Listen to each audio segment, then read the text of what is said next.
That's not tall enough, Dom. Hi, everybody.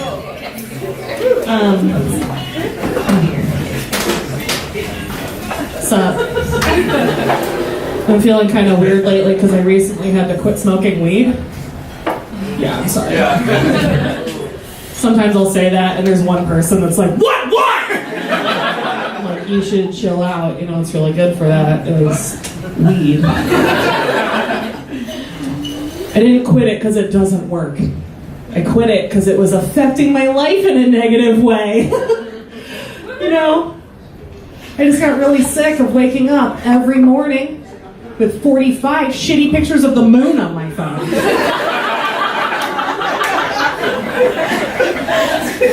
The moon? Not that cool, you guys. In fact, the moon fucking sucks. The moon and I are enemies now, because every night I would be like, oh, fuck yeah, I was going to go on NASA Images. And then the next morning, the moon texts me, like, girl, I look terrible, untag me, I look so full. I'm like, you shouldn't have waxed, it makes you look bigger. You ever get so high you become friends with the moon? I did. That's why I had to quit.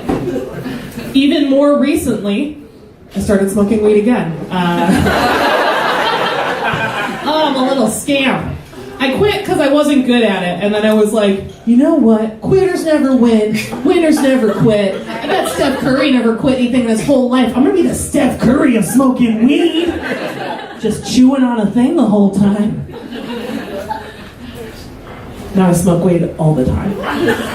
And I am still so bad at it. Oh my God. I freak out every single time. I haven't found that sweet spot. But I did discover recently some important information. I now know when I am too high. Yeah, good info to have. I know that I, Allison Mick, am too high when I need to rewind any nature documentary.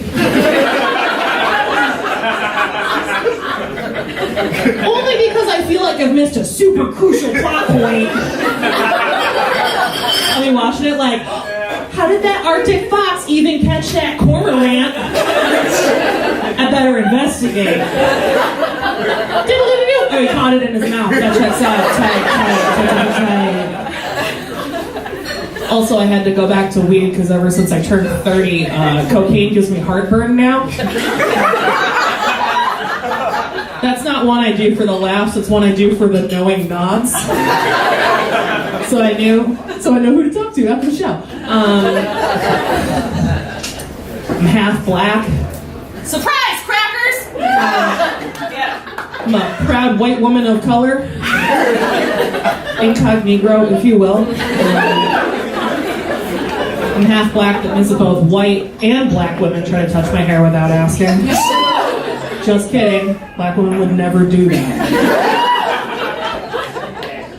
It's a weird thing being half black. It's like being like if an Arnold Palmer was a person. Not the golfer, he is a person. Ooh, was a person. 2016 took a lot of lives. And we thought that was going to be the worst year. I still know about golfers because I'm still half white. But I'm not talking about him. I'm talking about the refreshing summer beverage. Because you cannot judge an Arnold Palmer by tea standards or by lemonade standards. You just have to appreciate it for what it is.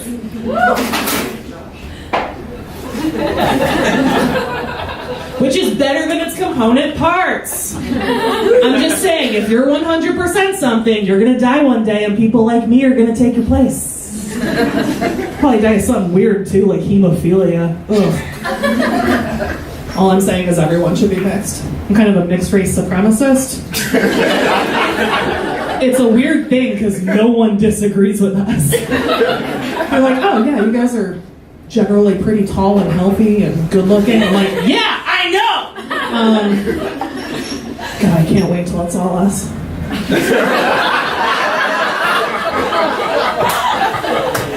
The minorities are the only people who are allowed to say that anymore. Can't wait till it's all us. White people tried in the 30s, it did not work. But I can't wait for it to happen. I'm doing everything I can to make it happen. But I'm super lazy, so right now that's just taken the form of making way too aggressive eye contact with interracial couples on the street. Just want them to know they're doing the Lord's work.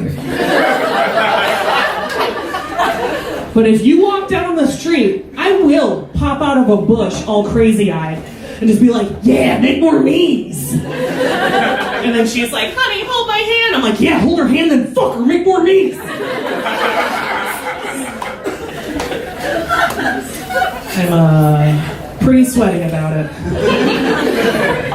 But if you don't want that to happen, you stay out of West Oakland. I'm the scourge of Peralta. Local references. I have a terrible job. I work in tech, and yeah, I don't feel bad about it. And if you're wondering, why would you feel bad about it? You're part of the problem. I know I should feel bad about it, and for me, that's enough. But I don't feel bad about it, because I've been fired from every single job I've ever had for stealing. And it is impossible to get fired from a tech company for stealing.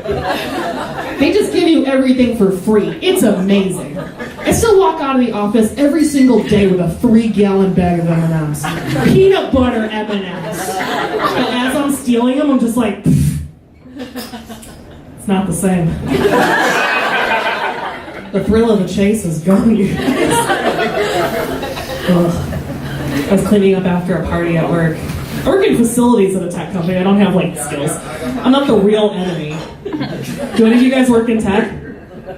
If you do, just know that everyone in the facilities department hates your fucking guts. I get 11 emails a day that say, the butter's not soft enough. I'm like, I will burn this building down!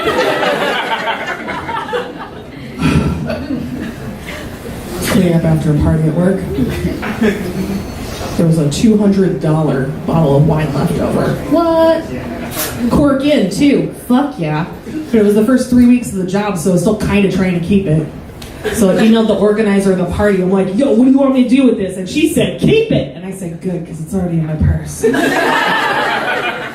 I've told that joke in front of coworkers before, but none of them would ever come to Oakland. So I feel really safe letting you guys know that it was actually 4 bottles of $200 wine. Oh, you're right, I am a modern day Robin Hood. It pairs really well with Walgreens brand Nutella and Smart Food popcorn. That's all I can fucking afford. Ugh. And like, it's better than my old job. I've had so many terrible jobs. I used to be a bartender. Give it up for your bartender right now. That's the hardest shit. That's a joke. I totally get free drinks. No, it's a really hard job, and it sounds super fun, right? Just Tom Cruising it up, flipping bottles, making drinks with 5 ingredients in them. No. I worked the day shift. Noon to 6 on weekdays. And at a certain point, I stopped being a bartender and transformed into a babysitter for sad dads. Don't feel bad for them, they don't tip. Like, I get that it's good for a business to have customers, in theory. But in practice, the only thing worse than 0 customers is 1 customer.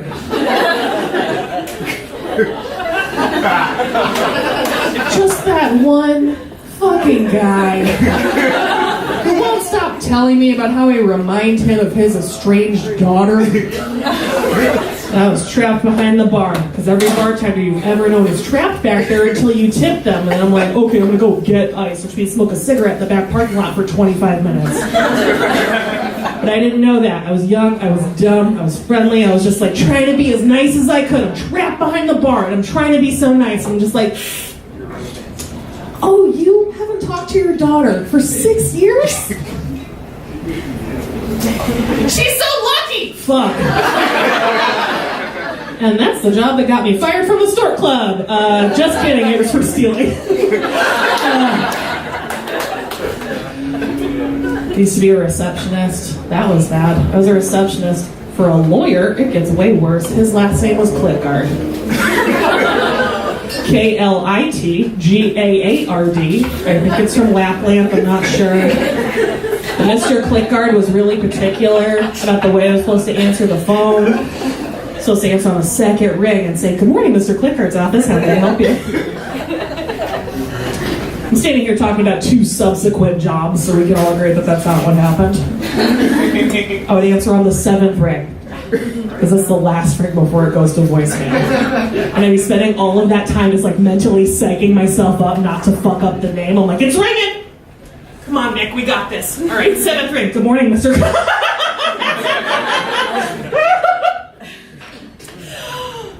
So I got fired.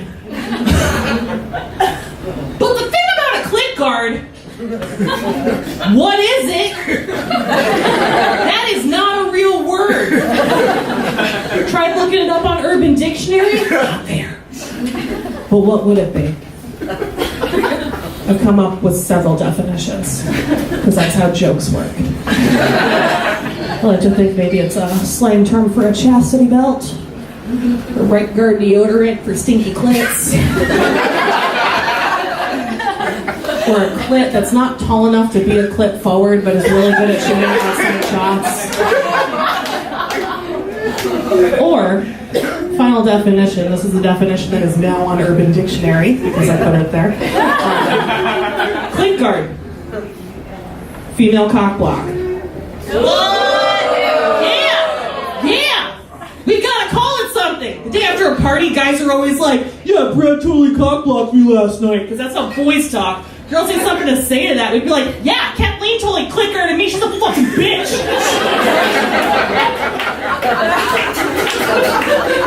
Because ladies, we have to call it something instead of what we used to call it. Which is being a good friend, you guys. Kathleen is such a good friend. She would let me go home with that guy who was consenting to go home. And she's such a good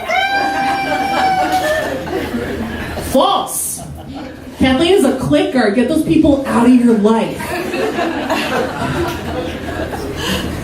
Kind of a lady scumbag. Prefer the term scumbage. Scumbagette sounds like something no one wants to eat. There's no mold on this bread. Sorry. There's a 13-year-old boy that lives in my brain, and every time I say stuff, he's like, "Who got sex?" Yeah. You get it, Derek. I'm trying to be a better person. I'm trying to do better things. I'm in love. That's a great thing. Being in love is wonderful. But it's also kind of horseshit, right?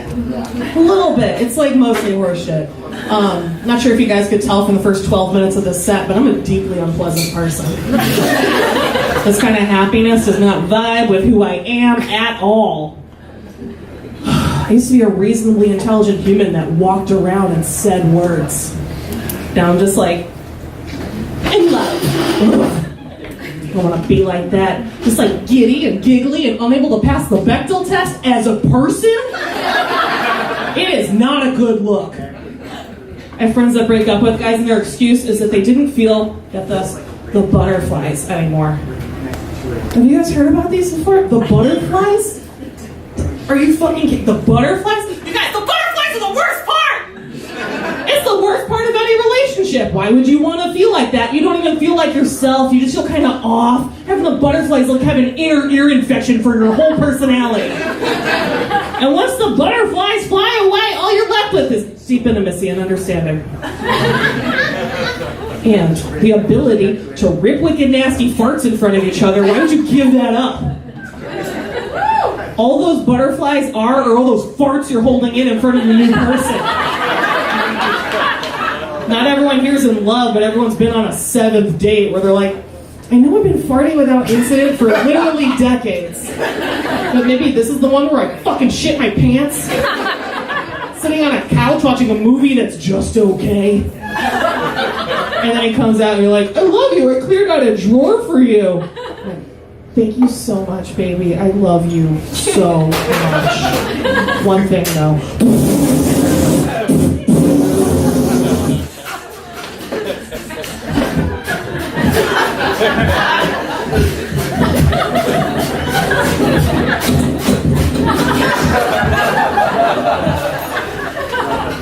I'm an Allison Mick. Thank you so much.